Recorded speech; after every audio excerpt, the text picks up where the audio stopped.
আজও আমরা আলোচনা করব পূর্বে আমরা যে আলোচনা করেছি তারই ধারাবাহিকতায় আজও আমরা কথা বলবো মৃত্যু এবং আখিরাত নিয়ে।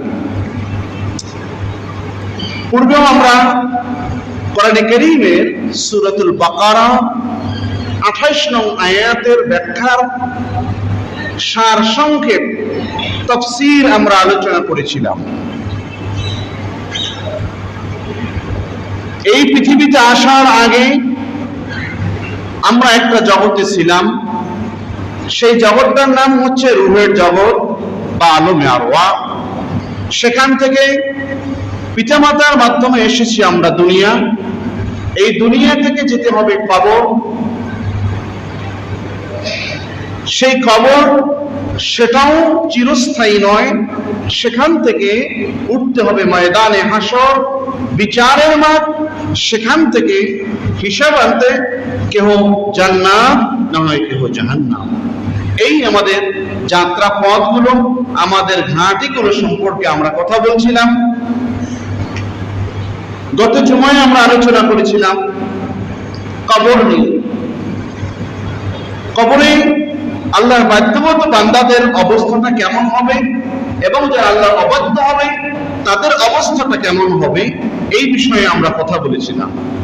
কবরে কি কি প্রশ্ন করা হবে এবং আল্লাহর বাধ্যগত বান্দারা কিভাবে জবাব দেবেন এবং আল্লাহর অবাধ্য বান্দারা সেই কবরের প্রশ্নের জবাবে কি বলবেন এবং তাদের পরিণতিটা কি হবে, এই বিষয়ে আমরা পূর্বেই আলোচনা করেছি।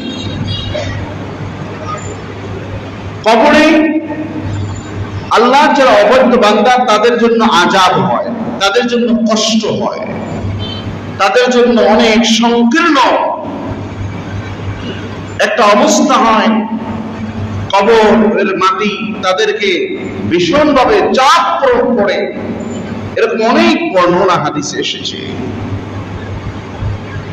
আর যারা মুমিন বান্দা, আল্লাহর বাধ্যগত যারা বান্দা, তাদের জন্য আল্লাহ পাক কবরকে প্রশস্তময় করে দেয়, অনেক দীর্ঘ করে দেয়। সুবহানাল্লাহ। আর যারা আল্লাহর অবাধ্য বান্দা তাদের জন্য আল্লাহ পাক কবরটাকে সংকীর্ণ করে দেন। হাদিসের মধ্যে এসেছে, মুসনাদে আহমদের মধ্যে হাদিস এসেছে, মিশকাতের মধ্যে হাদিসগুলো বর্ণনা হয়েছে। আল্লাহ রাসূল বলেন, যারা আল্লাহর অবাধ্য বান্দা তাদের কবরের যে মাটি, সেই মাটি তাদেরকে এমন ভাবে চাপ প্রয়োগ করবে, এমন ভাবে সংকীর্ণ হয়ে আসবে যে এক পাশের হাড্ডি আরেক পাশের হাড্ডির সাথে মিশে যাবে। এরকম কঠিন পরিস্থিতি আল্লাহর অবাধ্য বান্দাদের হবে। হাদিসে পাকের মধ্যে এসেছে, আল্লাহর ওই সকল অবাধ্য বান্দাদের জন্য 99টা অজগর সাপ আল্লাহ কবরে নিযুক্ত করবে। কয়টা?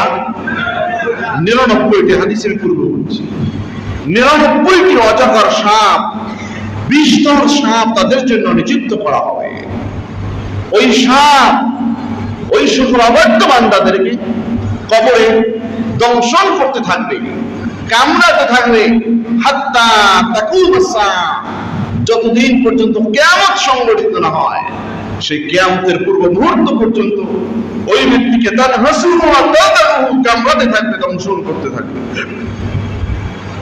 লাউ আন্না তিন্নিনান মিনহা নাফাখা ফিল আরদ মা আমবাতাত খাদরা, সেই বিষধর সাপ যদি দুনিয়ার জমিনে একবার নিঃশ্বাস ফেলতো, একবার যদি কোনো জায়গায় দংশন করত, এই পৃথিবীতে কোনো সবুজ গাছপালা তরুলতা বলতে কিছুই জন্মাইতো না। জোরে বলেন নাউযুবিল্লাহ। সবুজ কোনো গাছপালা তরুলতা কিছুই কি হতো না, জন্মাতো না। সেই সাপ যদি একবার এই পৃথিবীতে দংশন করতো, একবার যদি শ্বাস করতো, তাহলে তার বিষক্রিয়াটা কেমন, কত কঠিন হবে, কত ভয়াবহ। কবরে এইরকম কঠিন পরিস্থিতি হবে। হযরত জাবের রাদিয়াল্লাহু তাআলা আনহু তিনি একখানা হাদিস বর্ণনা করেছেন। হযরত মুআয ইবনে জাবাল রাদিয়াল্লাহু তাআলা আনহু ইন্তেকালের পরে আল্লাহর নবী তার জানাজায় গেলেন। নবী করিম সাল্লাল্লাহু আলাইহি ওয়াসাল্লাম তার জানাজায় গিয়ে জানাজা সম্পন্ন করলেন, পর্যায়ক্রমে তার কাফনও সম্পন্ন করলেন। দাফনের পরে আল্লাহর নবী কবরের কাছ থেকে আর দূরে যাচ্ছেন না, দাঁড়িয়ে রইলেন। দাঁড়িয়ে তিনি প্রথমে সুবহানাল্লাহ তেলাওয়াত করতে শুরু করলেন। সুবহানাল্লাহ সুবহানাল্লাহ, আল্লাহর পবিত্রতা ঘোষণা করলেন। সাহাবায়ে কেরাম আল্লাহর নবীর সাথে এইভাবে তাসবিহ পড়তে শুরু করলো। এর কিছুক্ষণ পরে আল্লাহর নবী তাকবীর দিতে শুরু করলেন।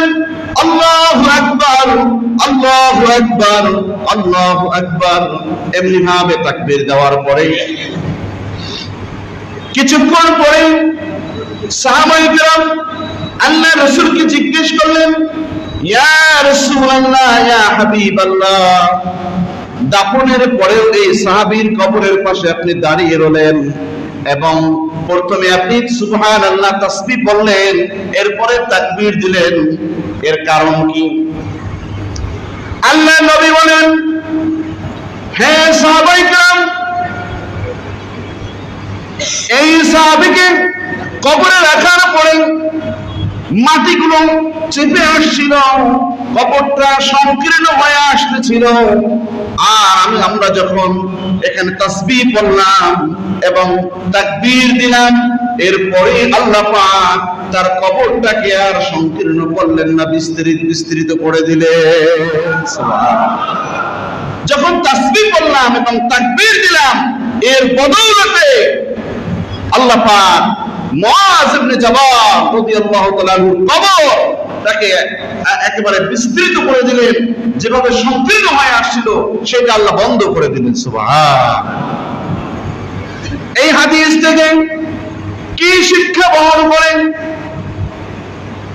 আমরা অনেক সময় মৃত্যু ব্যক্তির জন্য কবরের পাশে দাঁড়িয়ে দোয়া করতে চাই না। অনেকে আছেন এটাকে বিভিন্ন রকম এটাকে দেখে যে কবরের যে শোয়া আছেন, কবরে যাকে দাফন করা হয়েছে তার জন্য দোয়া করা যায় না, এরকম সমাজের মধ্যে অনেক বিভ্রান্তিও আছে। কিন্তু আল্লাহর নবীর এই হাদিস থেকে কি প্রমাণিত? আল্লাহর নবী নিজেই কবরের পাশে দাঁড়াইলেন এবং মুআয ইবনে জাবাল রাদিয়াল্লাহু তাআলা আনহুর জন্য তিনি তাসবিহ পড়ে দোয়া করলেন, তাকবীর পড়ে দোয়া করলেন, যার বদৌলতে ওই সাহাবীর কবর যে সংকীর্ণ হয়েছিল সেটা আল্লাহ বন্ধ করে দিয়েছে। সুবহান। এখান থেকে আমাদেরকে শিক্ষা গ্রহণ করতে হবে। আমাদের পিতা মাতা, দাদা দাদি, নিকটজন ভাই ব্রাদার, আত্মীয় স্বজন যারা কবরে শুয়ে আছে তাদের জন্য দোয়া করা উচিত। তাদের জন্য কি করা উচিত? যে কোনো তাসবিহ, তাহলিল, কোরআনের আয়াত, বিভিন্ন জিনিস আপনি পড়ে তাদের জন্য দোয়া করতে পারেন। তাদের জন্য কি করতে পারবেন? দোয়া করতে পারবেন। এতে কোনো অসুবিধা আছে?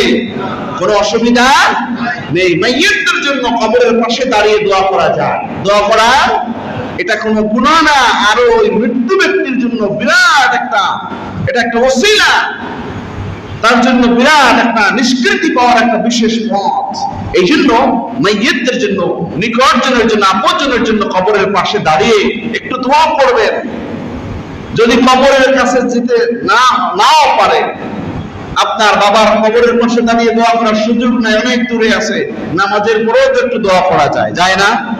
নামাজের পরেও দোয়া করতে পারেন।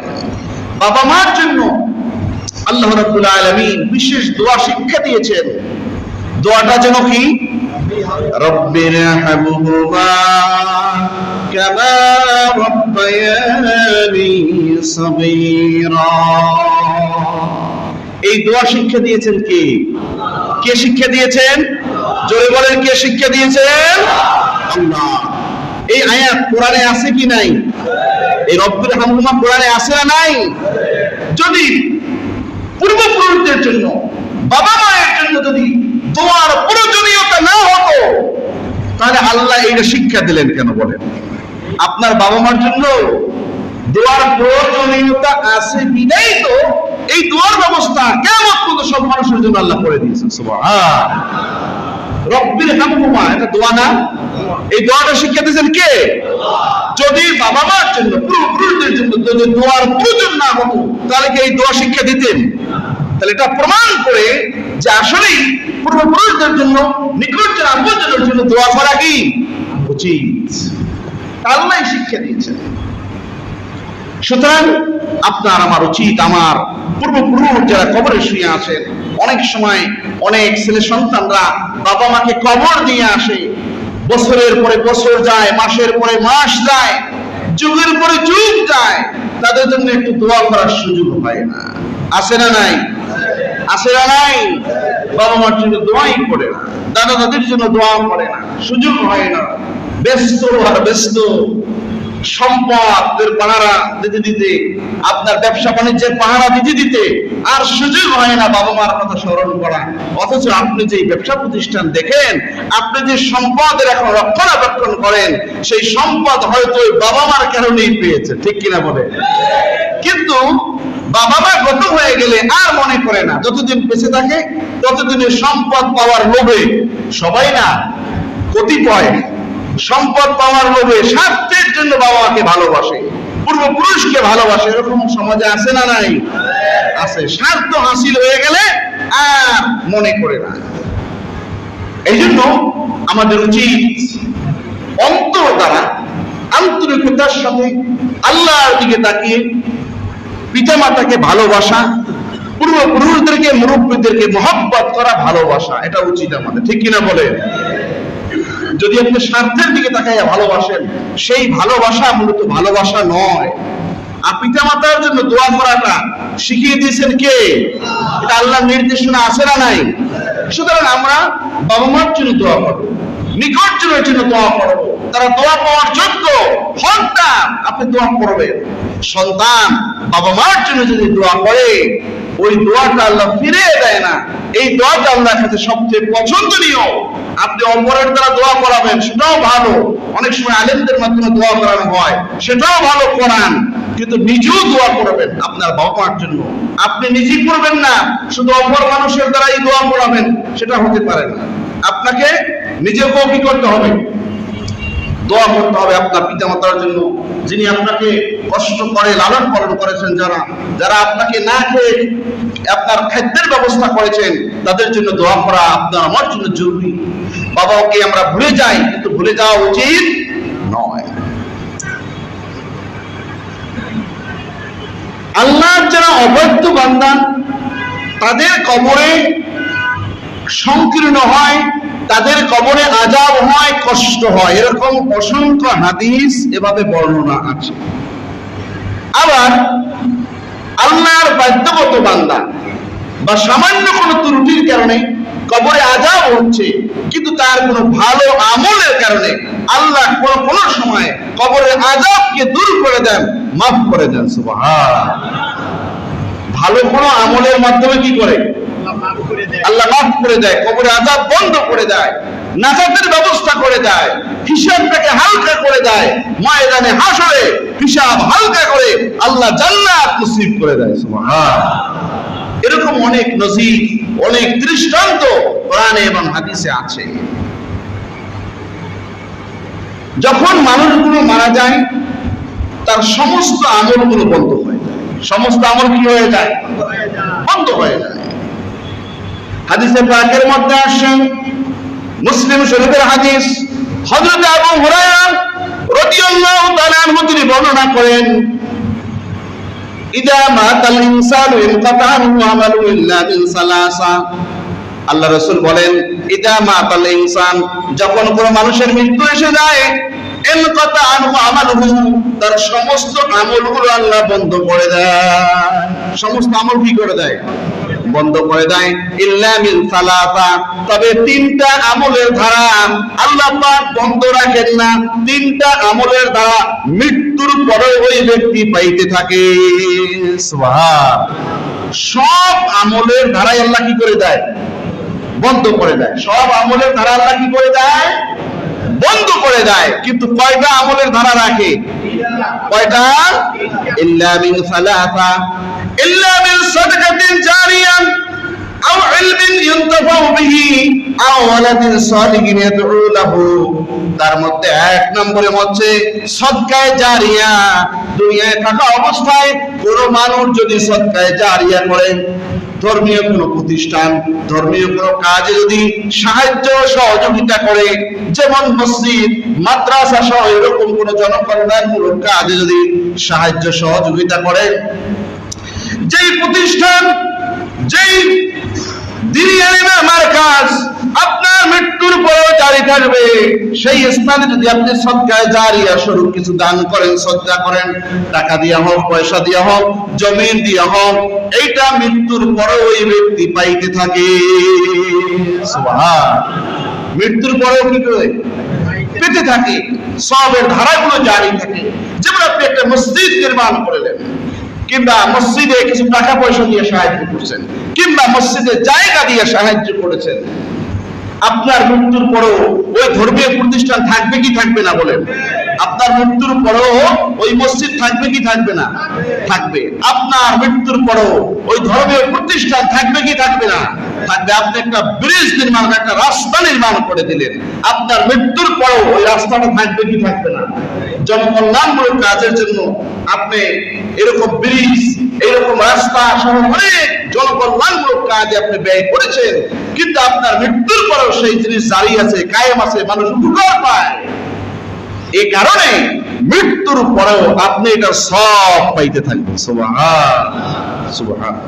সব আমল কি হয়ে যায়? বন্ধ হয়ে যায়। হাদিসে কি বলছে? সব আমল মৃত্যু হওয়ার সাথে সাথে বন্ধ হয়ে যায়। কিন্তু কয়টা আমল থাকে? কয়টা আমল থাকে? তার মধ্যে একটা হচ্ছে, যদি এরকম সদকায়ে জারিয়া স্বরূপ কিছু করে যেতে পারেন, এরকম যদি গাছ রোপণ করে যেতেই পারেন, তাহলে ফল পাওয়ার আশা আছে। আপনি ক্রমান্বয়ে আপনি পেতেই থাকবেন, বন্ধ হবে না। এরকম কিছু কাজ করে যাওয়া উচিত। কারণ কারীমের মধ্যে আল্লাহ রাব্বুল আলামিন সূরা বাকারার মধ্যে ঘোষণা করেছেন, যেই দিন ক্রয় বিক্রয় থাকবে না, সেই দিনের পূর্ব মুহূর্ত পর্যন্ত তোমরা আল্লাহর রাস্তায় ব্যয় করো। যেই দিন ক্রয় বিক্রয় থাকবে না, সেই দিনের পূর্ব মুহূর্ত পর্যন্ত তোমরা আল্লাহর রাস্তায় কি করো? ব্যয় করো। অর্থাৎ কোন দিন ক্রয় বিক্রয় থাকবে না? কিয়ামতের দিন। ময়দানে হাসরের দিন কোনো ক্রয় বিক্রয় থাকবে বলেন? থাকবে না। তাহলে আল্লাহ বলছে যে কিয়ামতের পূর্ব মুহূর্ত পর্যন্ত আল্লাহর রাস্তায় কি করো? ব্যয় করো, দান করো। লা বাইউন ফীহি ওয়ালা কুল্লাতুন ওয়ালা শাফাআ ওয়াল কাফিরুনা হুমুদ যালিমুন। কোরআনে আসছে সূরা বাকারা।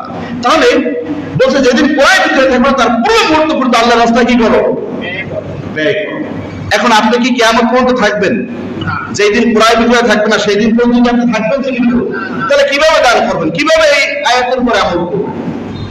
এই আয়াতের উপরে আমল করার এই যে পথগুলো আমি বললাম, যদি সদকায়ে জারিয়া শুরু, আপনি যদি এরকম কোনো ধর্মীয় প্রতিষ্ঠান, ধর্মীয় কোনো কাজে, জনকল্যাণমূলক কাজে যদি সাহায্য সহযোগিতা করতে পারেন, তাহলে কিয়ামত পর্যন্ত সব পাওয়ার কি আছে?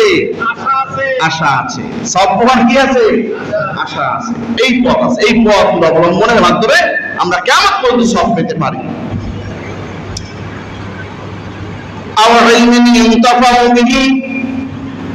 তিনটা বিষয়ের আমল জারি থেকে, তার মধ্যে 2 নম্বর হচ্ছে, যদি কোনো ব্যক্তি দুনিয়ার জমিনে ইলম রাখা যায়, জ্ঞান রাখা যায়, বিদ্যা রাখা যায়, যে ইলমের মাধ্যমে তার মৃত্যুর পরেও মানুষ উপকার পায়। মৃত্যুর পরেও কি পায়? উপকার পায়। এটার মাধ্যমে মৃত্যুর পরে সে সওয়াব পেতে পারে। যেমন অনেক মহামনীষীরা অনেক কিতাব লিখে গেছেন। কি লিখছেন? অনেক কিতাব লিখে গেছেন। যে সমস্ত মহামনীষীরা, যে সমস্ত রাইটাররা, ধর্মীয় নেতারা অনেক কিতাব লিখে গেছেন, সেই কিতাবগুলো পড়ে আমরা আজও উপকার পাই। ইমাম গাজ্জালী রাহমাতুল্লাহ আলাইহি অনেক কিতাব লিখে গেছেন। এরকম মহামনীষীরা অনেক কিতাব লিখে গেছেন, যে কিতাবগুলো আজও আমরা পড়তে পারতেছি। যারা এরকম দ্বীনের রাহবার ছিলেন, যে কিতাবগুলো লিখে গেছেন, সেই কিতাবগুলো আজও আমরা লাইব্রেরিতে পাওয়া যায়। আমরা পড়াশোনা করি, আমরা সেখান থেকে অনেক কিছু শিখতে পারি। ওই ব্যক্তি যে ইলম রেখে গেছেন, যে তার জ্ঞানটাকে তিনি ছড়িয়ে গেছেন, যেটার মাধ্যমে তার মৃত্যুর পর মানুষগুলো উপকার পায়, মানুষগুলো ফায়দা পায়, এই কারণে ওই ব্যক্তি মৃত্যুর পর সব পেতে থাকে। সুবহান। তিন নম্বরে আও ওয়ালাদিন সালিহিন ইয়াদউহু, যদি কোনো ব্যক্তি নেক সন্তান দুনিয়ায় রেখে যায়। কি সন্তান? নেক সন্তান যদি দুনিয়ায় রেখে যায়, এই নেক সন্তানের মাধ্যমে মৃত্যুর উপরে সব পেতে থাকে। সুবহান। নেক সন্তানের মাধ্যমে কি পাওয়া যায়? সব পাওয়া যায় মৃত্যুর পরে। ইয়াদউ লাহু, ওই সন্তান বাবা মার মৃত্যুর পরে সে দাঁড়িয়ে কি করে? বাবা মার জন্য দোয়া করে। এ কারণে কি সব পায় কি পায় না? পায়। এমনকি নেক সন্তান বলতে অনেক অর্থ আসে। যদি কোনো ব্যক্তি তার সন্তানকে ভালো আলেম বানায়, মুহাক্কিক আলেম হিসেবে তৈরি করে, ওই আলেমের বদৌলতে, ওই আলেম রেখে যাওয়ার কারণে, আলেম হিসেবে সন্তানকে করে দেওয়ার কারণে, গঠন করার কারণে, ওই আলেমের দ্বারা মানুষগুলো উপকার পায়, অসংখ্য মানুষ সত্যের দিশা পায়, হেদায়েত পায়, এবং ওই মানুষের মধ্যে আরো কত মানুষ ভালো পথের সন্ধান পায়। এভাবে কিয়ামত পর্যন্ত খেদমত জারি থাকে, যার কারণে ওই নেক সন্তানের মাধ্যমে কিয়ামত পর্যন্ত ওই ব্যক্তি কবরে বসে সব পাইতে থাকে। সুবহান। তাহলে নেক সন্তান রেখে যাওয়ার মাধ্যমে সব পাওয়ার কি আছে? আশা আছে। তো নেক সন্তানের ব্যাপারে আমি একটি উদ্ধৃতি দিচ্ছি। তাফসীরে কাবীরের মধ্যে হাদিসের মর্মে এই কথাগুলো লেখা আছে। হযরত ঈসা আলাইহিস সালাতু ওয়াস সালামের জামানায় হযরত ঈসা আলাইহিস সালাতু ওয়াস সালাম কোন এক কবরের পাশ দিয়ে যাচ্ছিলেন। কবরের পাশ দিয়ে যাচ্ছিলেন, তিনি দেখলেন কবরটা ভীষণ আযাব হইতেছে, ওই কবরবাসীকে শাস্তি দিতেছে। তিনি এটা অনুভব করে চলে গেলেন। হযরত ঈসা আলাইহিস সালাতু ওয়াস সালামকে আল্লাহ পাক অনেক মুজিজা দিয়েছিলেন, অনেক মুজিজা দিয়েছিলেন। তিনি এই কবরের হাল অবস্থা দেখতে পারতেন, মৃত্যুকে জীবিত করতে পারতেন, জন্মন্ধকে ভালো করতে পারতেন। এরকম অনেক মুজিজা আল্লাহ তাকে দিয়েছিলেন কিনা? তো হযরত ঈসা আলাইহিস সালাতু ওয়াস সালাম তিনি কবরের পাশ দিয়ে যাচ্ছেন, দেখতেছেন কবরে কি হইতেছে? আযাব হইতেছে, কষ্ট হইতেছে। তিনি চলে গেলেন। কিছুদিন যাইতে না যাইতে, অনেক দিন পরে আর কি, হযরত ঈসা আলাইহিস সালাতু ওয়াস সালাম ওই পথ দিয়ে আবার আসলেন। দেখলেন আজ কবরে কোনো আযাব নাই। কবরে কি নাই? আজকে কোনো শাস্তি নাই, আযাব নাই। কবরে শান্তি বিরাজ করতেছে, জান্নাতি নাজ নিয়ামত শুরু হয়ে গেছে। তিনি এটা অনুভব করলেন। হযরত ঈসা আলাইহিস সালাতু ওয়াস সালাম তিনি চিন্তায় পড়ে গেলেন। কারণ কি? কিছুদিন আগে দেখলাম এই কবরে ভীষণ আযাব হইতেছে, আর আজ দেখতেছি কবরের আযাব আল্লাহ বন্ধ করে দিয়েছে। তার কারণ কি? হয়তো এই ব্যক্তি কোনো ভালো আমল করেছে, হয়তো তার কোনো আমল আল্লাহর কাছে পছন্দ হয়ে গেছে, যার কারণে একটা টাইমের ব্যবধানে, একটা মেয়াদ উত্তীর্ণ হওয়ার পরে তাকে আল্লাহ মাফ করে দিয়েছেন, তার কবরে আযাবকে আল্লাহ বন্ধ করে দিয়েছেন। হযরত ঈসা আলাইহিস সালাতু ওয়াস সালাম বিষয়টা বোঝার জন্য, জানার জন্য তিনি লোকজনকে জিজ্ঞেস করলেন, এই কবর কার? কোন ব্যক্তির কবর? লোকজনের কাছে জানতে পারলেন যে অমুক বাড়ির অমুক সাহেবের কবর। তিনি ওই বাড়িতে চলে গেলেন। যাওয়ার পরে জানলেন ওই ব্যক্তির স্ত্রী জীবিত আছে, ওই মৃত্যু ব্যক্তির স্ত্রী জীবিত আছে। তার কাছে গিয়ে সাক্ষাৎ করলেন, জিজ্ঞেস করলেন, হ্যাঁ নারী, তোমার স্বামী যে মৃত্যুবরণ করেছে তার কোনো ভালো কোনো আমল আছে কিনা আমাকে বর্ণনা করো। তিনি দুনিয়ায় কি কি করে গেছেন? বলছে কোনো কিছু দেখি না।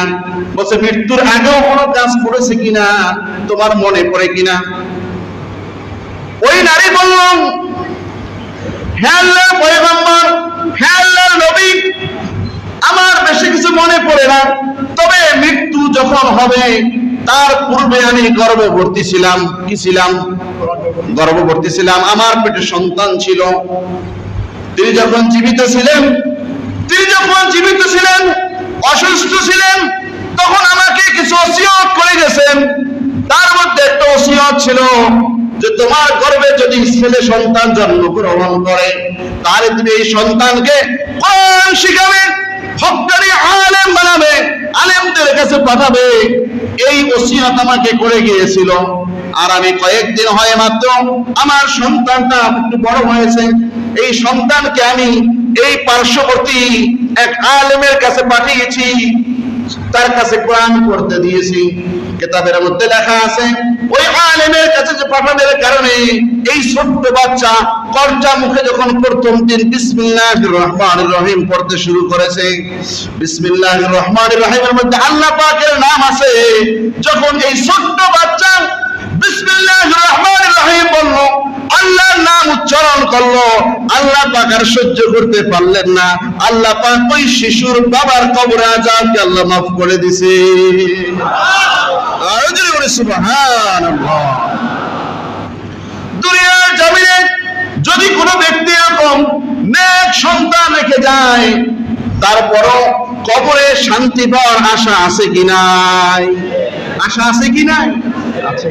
যদি দুনিয়ায় নেক সন্তান রেখে যেতে পারেন, যদি কোরআন শিখাতে পারেন, হাদিস শিখাতে পারেন, হক্কানি আলেম হিসেবে যদি সন্তানকে গঠন করতে পারেন, তাহলে মৃত্যুর পরে কবরে গিয়ে শান্তি আছে, হাসরে গিয়ে শান্তি আছে, আখিরাতে আপনি প্রত্যেক স্তরে শান্তি পাবেন।